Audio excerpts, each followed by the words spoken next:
Yeah. Tonight, I'll be touching on our professional growth and our practice. Okay, so I sectioned I sectioned it in two folds. With the first one, I named growing professionally. Growing professionally. Actor Paula did a lot of justice as to how we were going to get our certifications and our license. But then with this, I would like to talk about even while we are freelancing or before we get our license, after we've gotten our license, or whilst in school, while we are doing our PPs.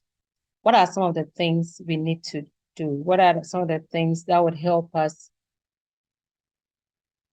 succeed in this profession? In that regard, there are certain aspects that we need to know as architects. What do we do in order to stand out from the other architects? Whilst we are in school, if there is one thing I wish school could help us on, though they try to give us studio works, group assignments for us to do as teams, okay? But then again, individually, we as individuals, can we be very truthful to ourselves? Are we able to actually contribute individually to the group as an aspect of teamwork? What are some of the skills we learned in architecture school? What are some of the skills we must learn after school? And what are some of the skills that will keep us important in this profession? So clearly, I define professional growth as an ongoing process of developing and enhancing our skills, knowledge, expertise, and our abilities within our chosen profession and career field. In this sense, in order to grow professionally, you need to make an effort and you have to be very deliberate about what you want to do.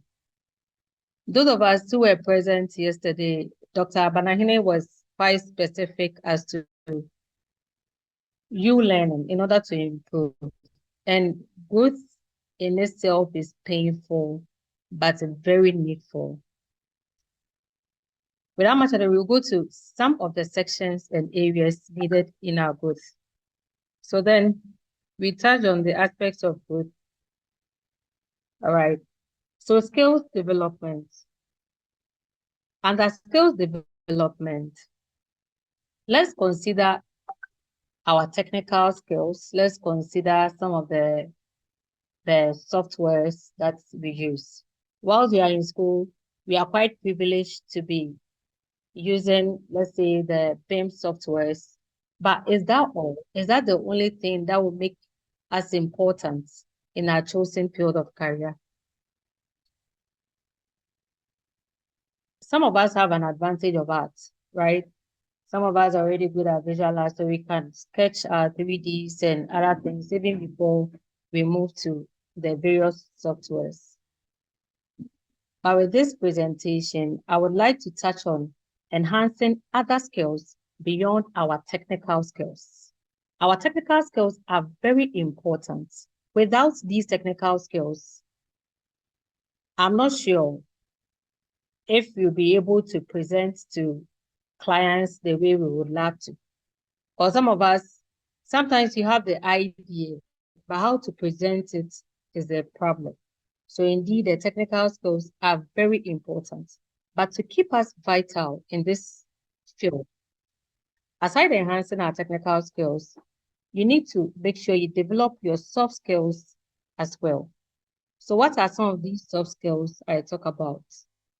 Soft skills can be your, like I said, teamwork, your presentation skills, how you collaborate with other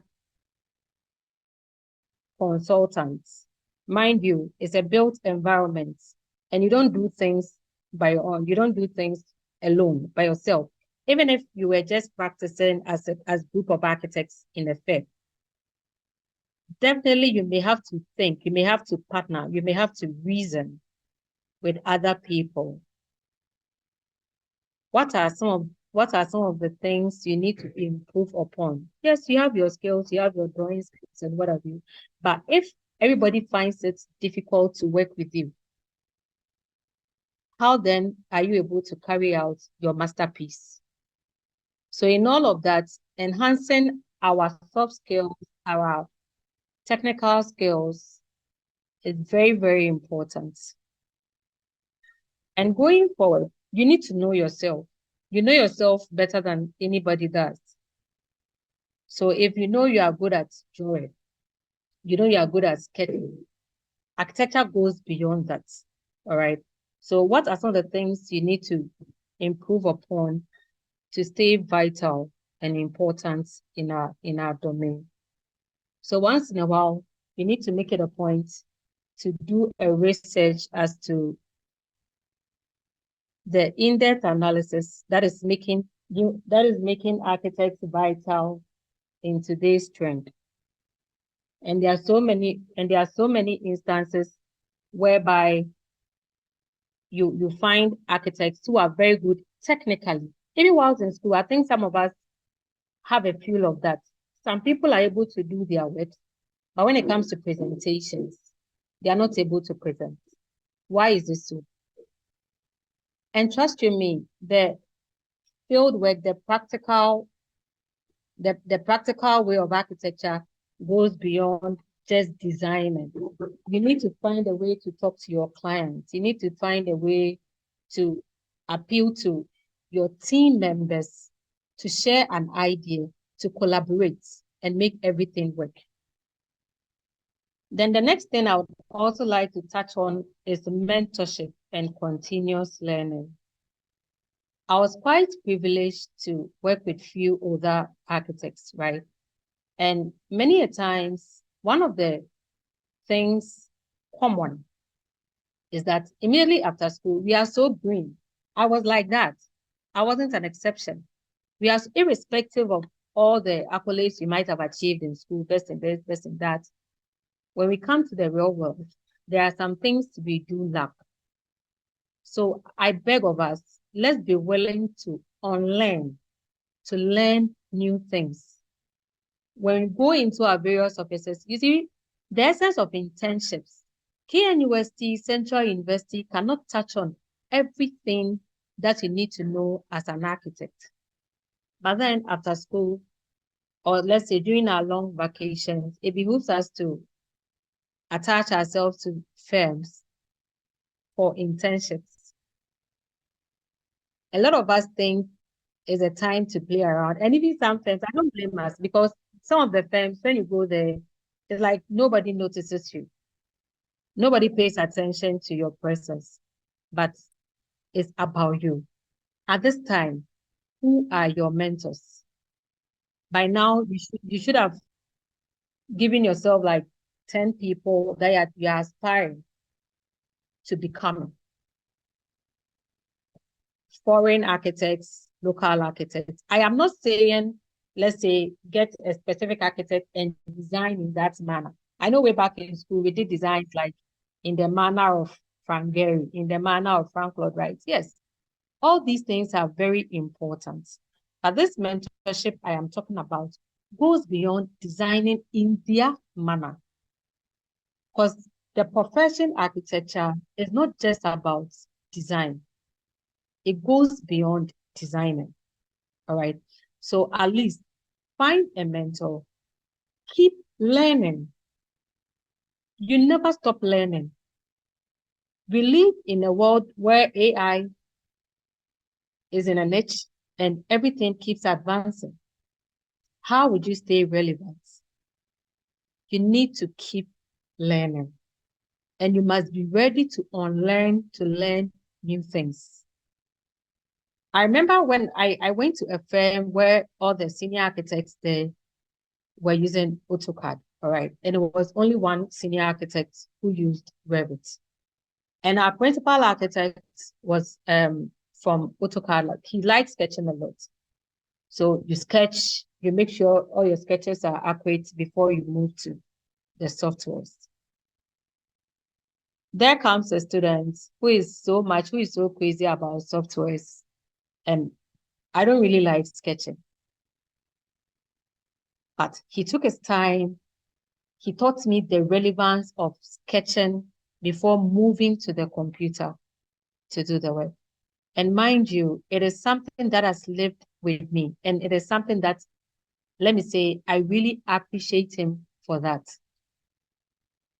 It wouldn't have come just by, oh, I've joined this office, I'm working. No, it's mentorship because he is someone you look up to, someone that you want to be like. And the person is telling you, this is my approach. Go by it. The person is not forcing it on you. But then you look at the pros and cons as to their approaches in coming up with a design. You take some, you build on it. Just like we used to do the preliminary studies and case studies way back in school. Architecture is a lifetime. Architecture is not a course. It is not just a profession. Architecture is a lifetime. So everything that you do, you need to build upon. And mentorship plays a key role if you would become the architect that you want to be. If you would become the best architect in the whole world that we all aspire to be, you just wouldn't start as the genius, and you need to learn from somewhere, as there is nothing new under the sun. Okay.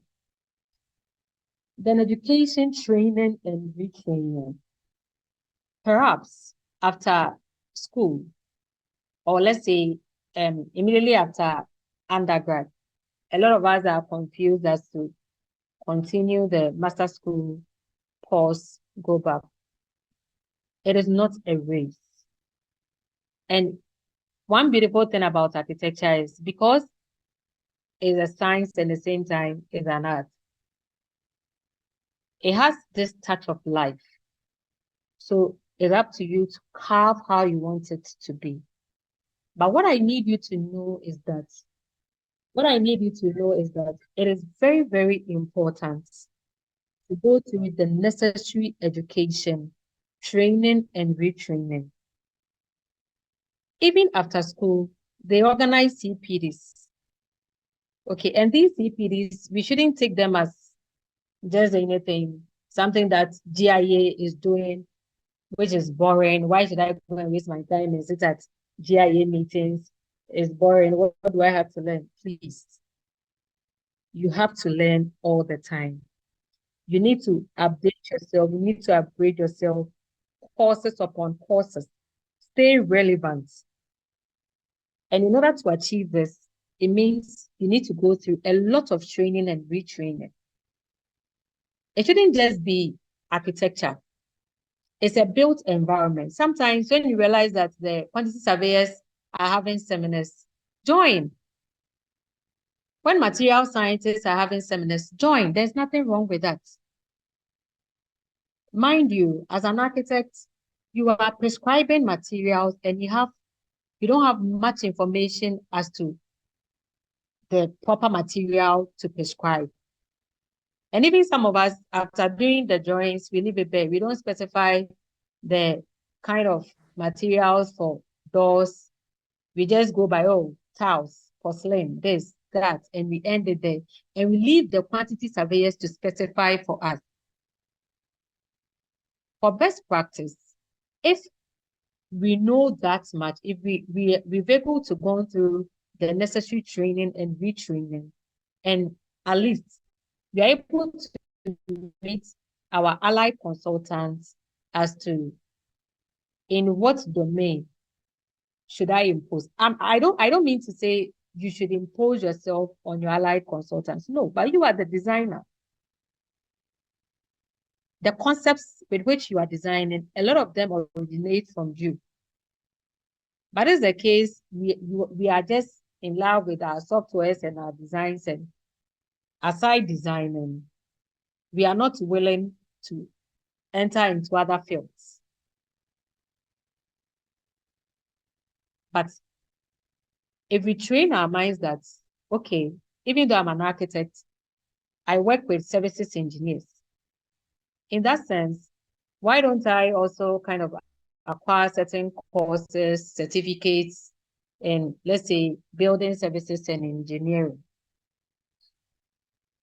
We talk of procurement and people think procurement is a course for social sciences. But architects, you need to have in-depth knowledge in procurement of works. But will it just come? No, unless you go through training, education, and retraining. At the end of the day, we are all architects. But what is it about you that makes you stand out from me?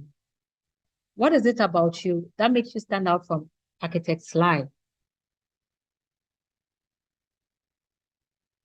So whilst we are going through our learning curve, we should be able to find ourselves a niche that we would want to specialize, just like medical doctors. After school, someone can go into gynecology, a lot of specializations out there for us. Architecture goes beyond just designing. It enables ourselves to go to the necessary training. And let me remind us of something. You see, the theory courses that we used to do in school, okay, a lot of us found it boring. Myself, I used to find it very, very boring. Because after TDB, I was a TDB type. After TDB, you come to class and you're having building services. You're having conservation theory. What better? So it was boring at that time. But after school, you get certain contracts and you realize that you need to go back to your nose on conservation theory. You need to understand psychometric charts. But when you were doing it, you thought it was just satisfying credit hours in school.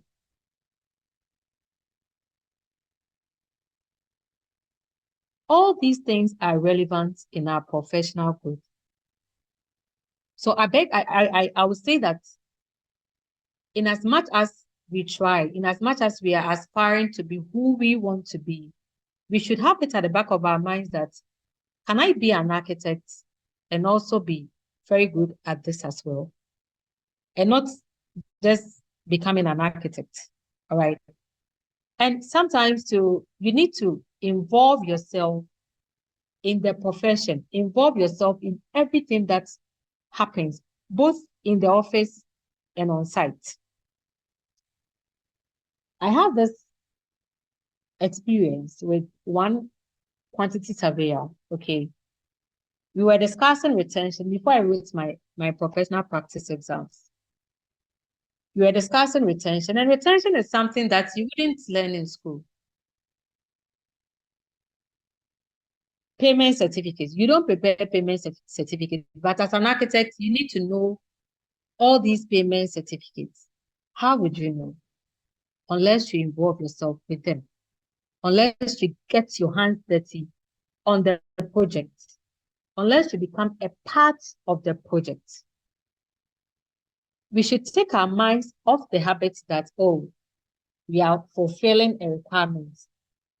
If we are going to write a professional exam, logbook, so you pick this, you pick a project, even if you are not part of it, you just write something, copy paste, and you are done.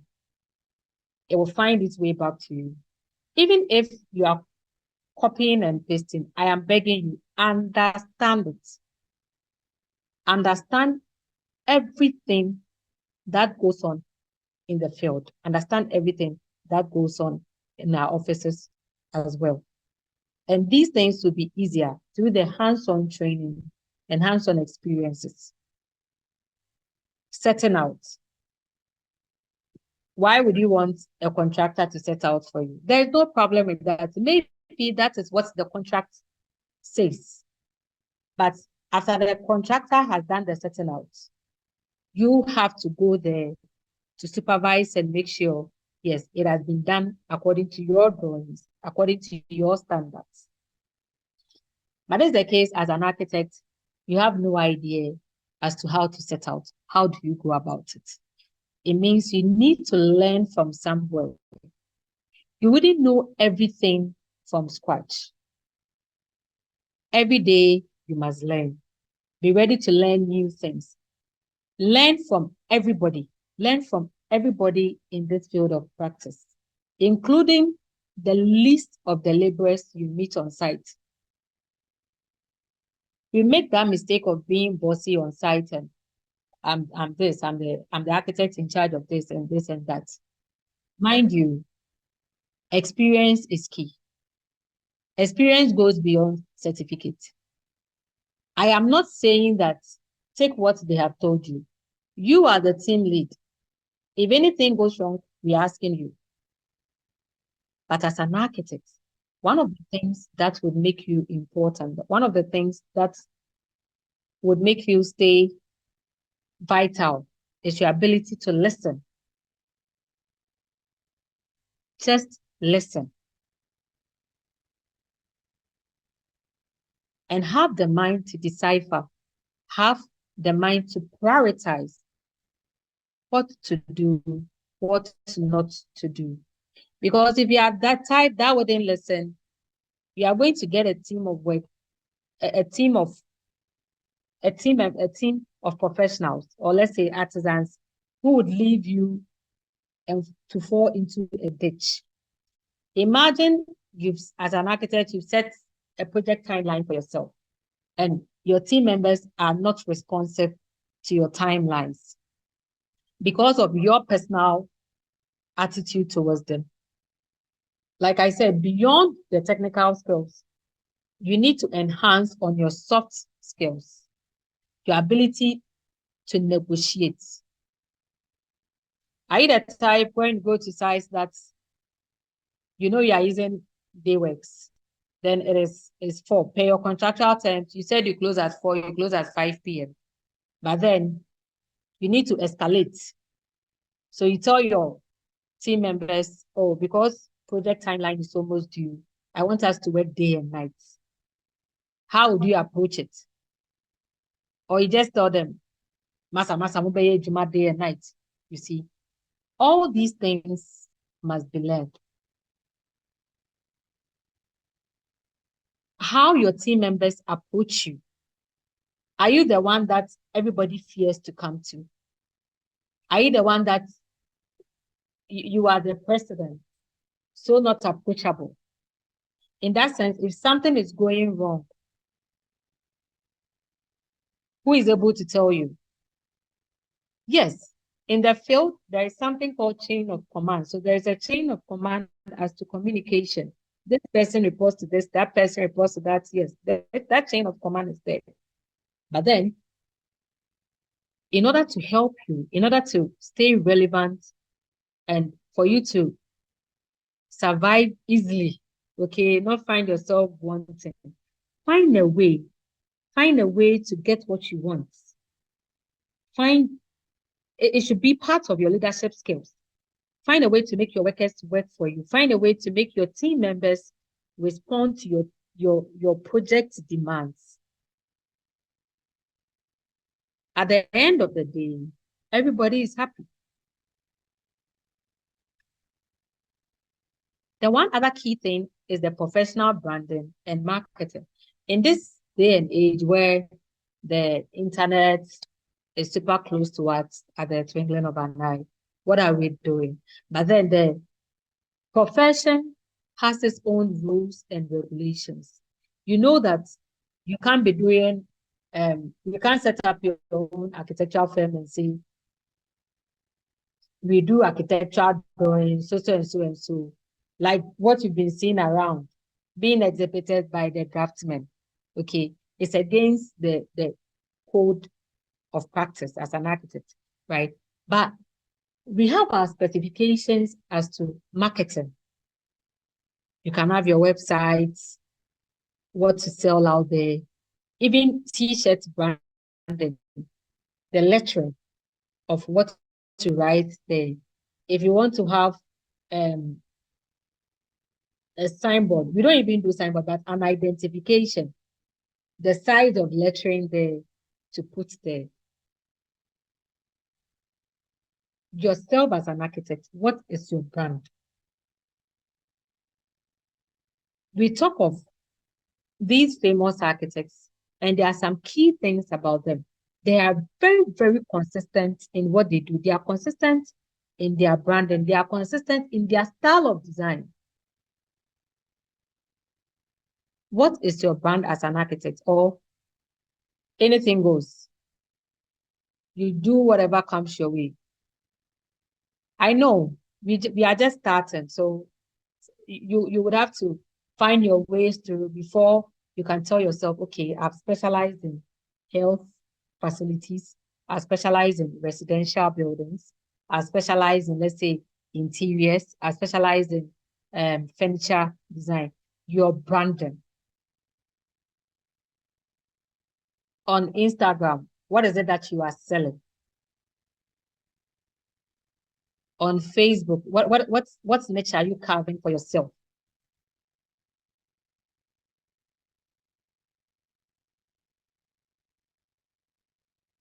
And with this professional branding, I wouldn't limit myself to just the the nets and what have you. Even with sketches, some people are of the view that okay, my sketches speak for themselves. I don't have to. Some architects are artists on their own. Okay, a sketch, just a sketch alone can tell you everything about the masterpiece without developing. We all aspire to be there, but be, before you get there, it's a process. Some of us are already blessed to have that talent. Those of us who don't have it, we should keep developing our skills. We will definitely get there one day. And we are all not the same. That's the more reason why you need a brand for yourself. We are not the same. My style of design is different from yours. So is it different from Architect Karen's style of design? Okay. But in all of that, you are all important and we are all unique in our style of designs. So it is very key to have your own brand as an architect. Now let's talk of networking and collaboration. After spending the whole night in the studio, having the straight path, as we talked of yesterday, from studio home, you go and sleep. Some people don't even sleep; they just watch down and come back to the studio. No social life. All right, fine. Take it that you had a Fanberry prize in K University. You don't know how to network. You don't know how to talk to people. Yes, you've done a good work. You all your designs are good. You put them on Facebook. You put them on Instagram. It's a way of reaching out to clients. But research has often said that the best is always the face-to-face style of networking. How is your social life? Are you that type where everything is just architecture? Everything is architecture, but mind you, you'll be given projects that will require you to relate with other professionals. When you're designing a bank and you don't know any manager at a banking sector, how do you get access to those banks? If you are designing a court, if you've been given the design contract to design, let's say, a high court, and you know nobody there, are you going to rely on the internet for the internet images? You don't know, you don't have lawyer friends, you don't have judges friends. How do you do it? No man is an island. We all need everyone to survive. And the networking shouldn't just stay as say, oh, okay, Charlie, let's chill, let's this. No. When you go for parties, don't go and waste your time there. There's a client there who is waiting for the work to be submitted. So I'm not going to tell you network, and because of that, you find yourself every weekend partying. It wouldn't help you in your career. But seize the opportunity every time. If you find yourself at church, it's a chance to network. You find yourself at the mosque, it's a time to network. Parties, network. Shrine, network. Wherever you find yourself is an avenue for you to network. Don't go and sit down, cross your leg, and be expecting Mary Magdalene to come and talk to you. No. An architect has to be bold.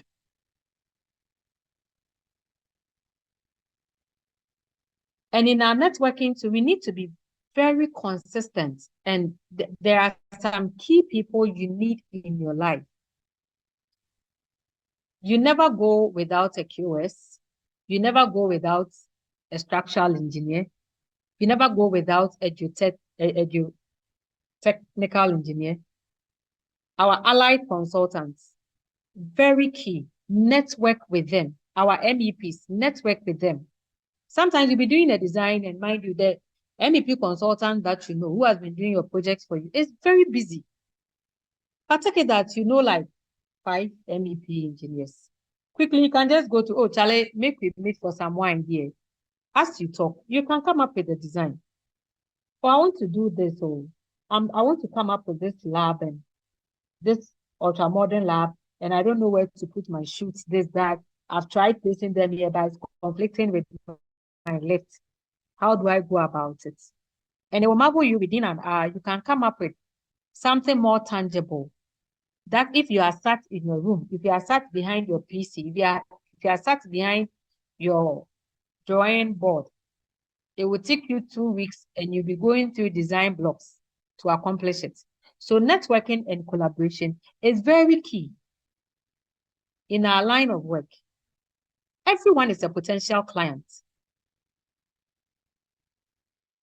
Don't be the type who would go for a meeting and just be there, waiting for all of them to come to you. No. Every human being is equally important. Network. If you are the type who is shy, I am begging you, overcome your shyness. And be ready to accept a no, especially with the men. Sometimes you try to approach certain young ladies and they think you are coming to woo them. They don't know you are coming with a business agenda. We've passed that age where jobs kept coming in. You were told, all of us were so swam up with work. Now we are in a system where you need to start writing proposals. As an architect, do you know how to write proposals? Do you know how to come up with like novelty? Let's build on novelties. What is new? What is trendy? Is it something that you can do and have, let's say, sponsorships elsewhere? Is it something that we can sell to even your MPs? Is it a problem in the community that you can team up and provide a solution? When we did the second year, you did urban schemes. You also did the rural schemes, okay, where you go into communities, gather data, and identify their problems. It is not different from where we live now. Or we thought it was just an academic requirement that had to be fulfilled. No, it goes beyond that. In order to stay relevant, you need to be abreast with things in the community,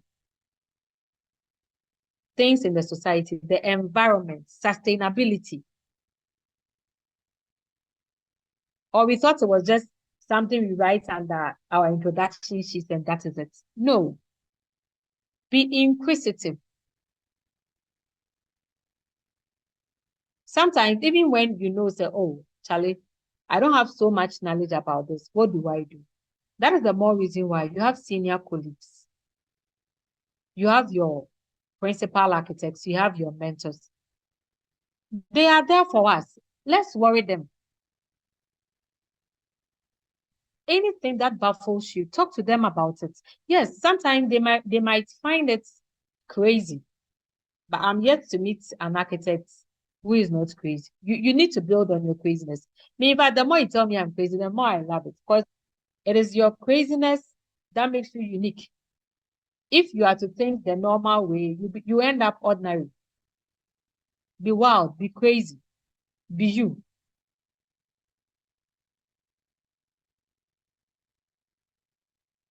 Always set goals. Those of us who are familiar with Honorable Gisela, architect Gisela Tete, she made a pronounced statement that at least every 3 years, be conscious about it. Every 3 years, set a goal. It can be a career goal. It can be an educational goal. And when I bought into that idea, it really helped me. At least every 3 years, I'm trying to embark on a course that is relevant in the field of architecture. You can set for yourself every 4 years, every 2 years, every 5 years. There is no pressure in it. You know yourself. So at least set goals, set attainable goals. If you have a problem, let's say with your technical skills, set goal. Let's say within a year, you want to improve upon your skills. If it is Revit and you are the basic level, okay, you want to get to intermediate stage. You want to be able to do parametric modeling. It's all about you. Set attainable goals.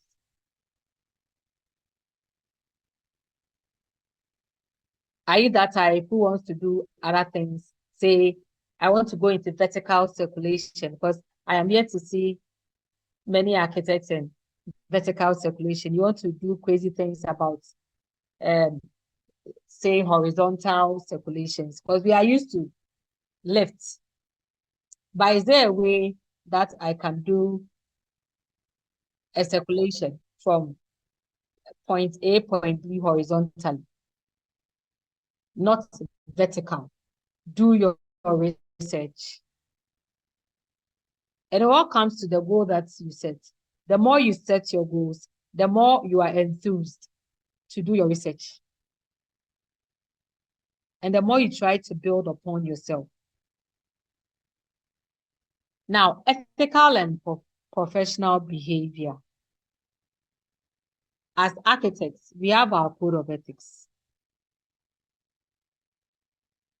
I think for some time, a lady became popular for not being called to the bar because of certain things which the law profession deemed unethical. It's the same thing as architects. Set boundaries. Set boundaries. Don't go around drinking with your clients. They won't take you serious. If you are that type who can, oh, Charlie, make we talk about this something, then you go. Every time they know, say, you dear, we can give you like a bottle of whiskey and no. They are away. Be very ethical in your delivery.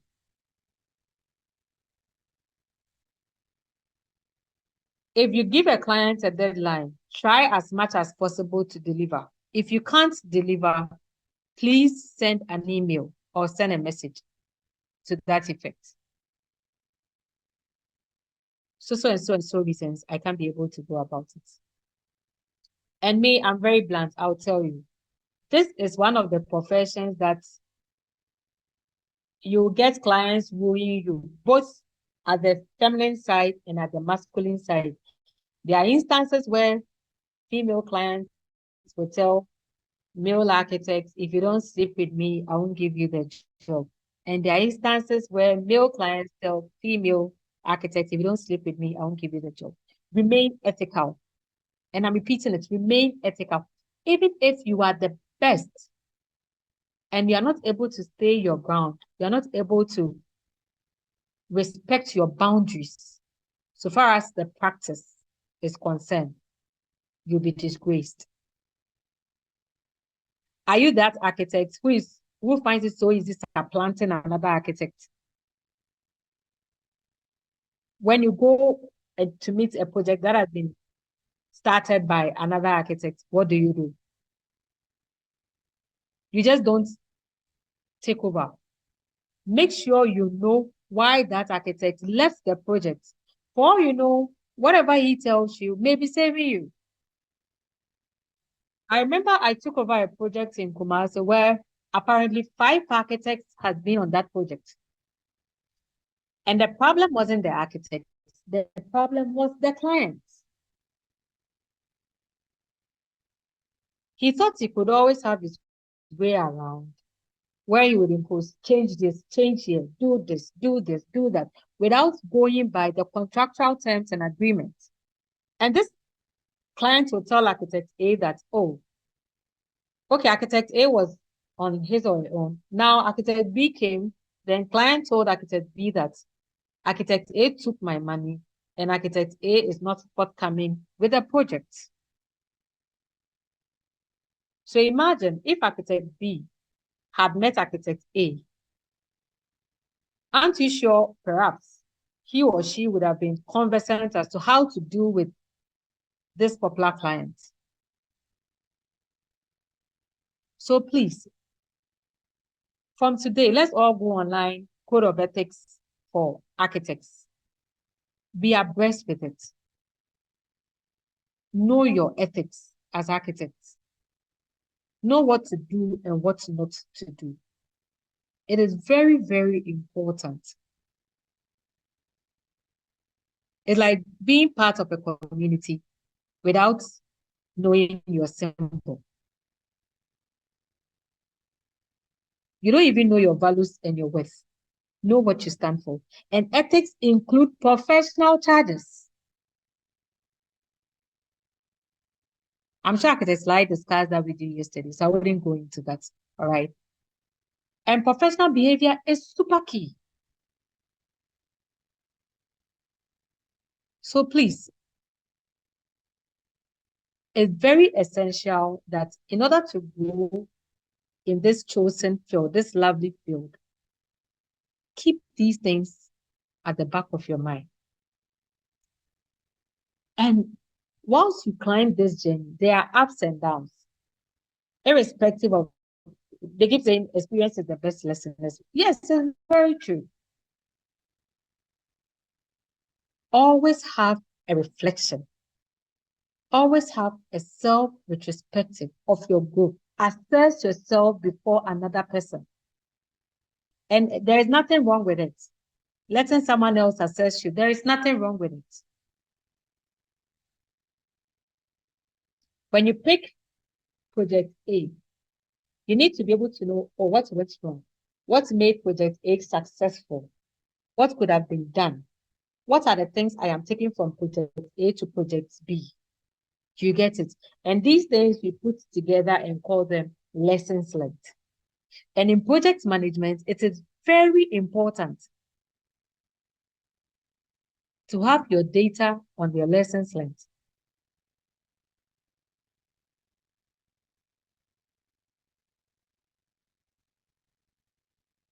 Then we come to leadership and project management. Hitherto, architects were seen as the team lead in the built environment profession, but there came project management, where this time round, it is not architects who are leading. In a traditional contract where there is no project manager, then the architect is a project lead, right? That is the traditional contract. But in this current construction domain, there is a project manager, there is a construction manager, there is an architect. So depending on what the contract documents specify, okay, you can have a project architect rolling the same as the project manager. It is there. And sometimes you have a project manager and you have a project architect. All the roles are always stipulated in the contract documents. So we don't have to sublime each other. All right. But in our traditional practice, it is the architect who is the project lead. Okay. And as a leader, what what are the things you need to exhibit to contribute to the success of the project? It can be just pre-contract.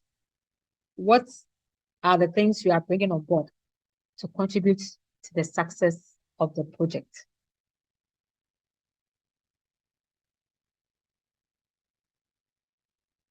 And one other thing I would like to talk about in the aspects of growth is it has to do with networking though. Please, our colleagues, right? Our colleague architects, not just our senior architects, our colleague architects. It is one of the things I wish KNUST helped us with. Instead of making it seem we are competing each other, no, let's help one another grow.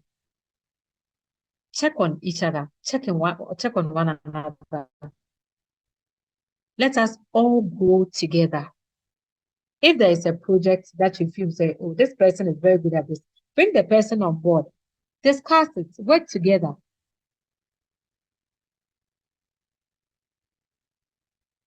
And if you have a strong sense and recognition in team management, you are a step ahead from so many architects. Managing teams, managing a project. You are able to only manage a project successfully if you are able to manage your team.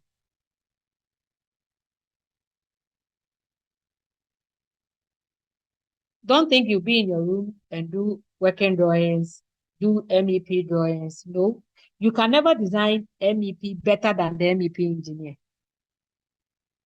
We always learn to do it, yes. But mind you, depending on the scale of the project, you will need them. If it is normal 4-bedroom, 5-bedroom, yes, you can do it because you've been taught to do it.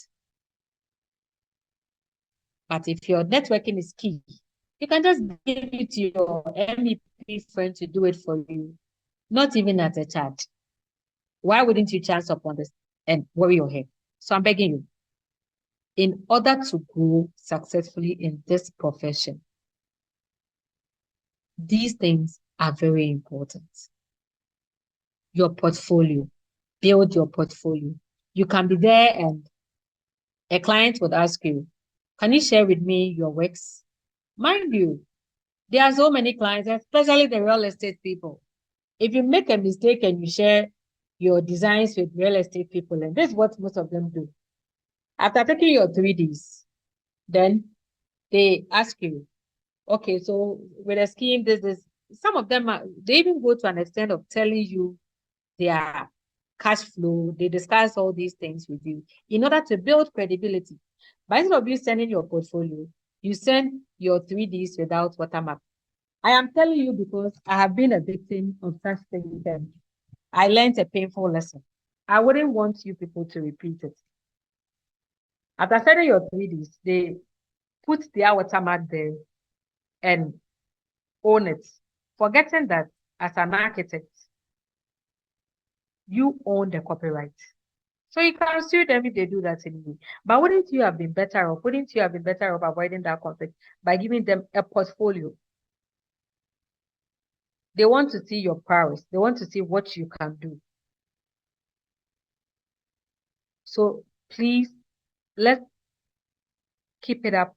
Let's find it a habit to update our portfolio. You never know. All right. Okay.